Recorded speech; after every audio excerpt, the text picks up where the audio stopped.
In this training module, you're going to look at making the train move and then bringing it to a stop again.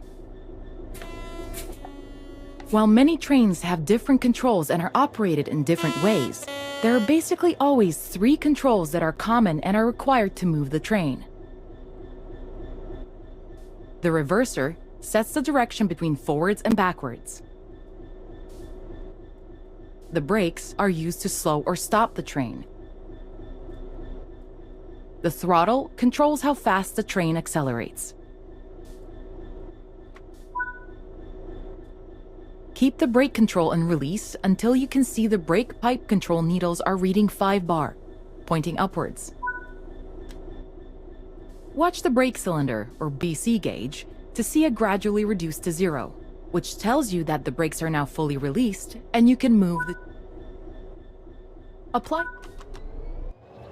As you apply power, notice the amp bar rising. This is the amount of power being fed into the traction motors.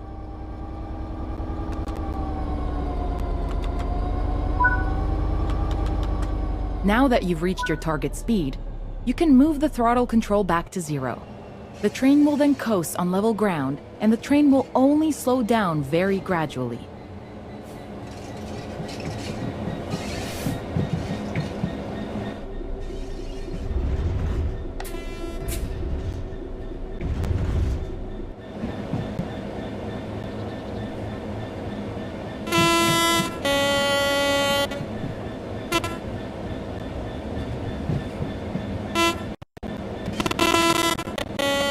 While the specifics of operating brakes vary from train to train, the basic process of stopping is fundamentally the same.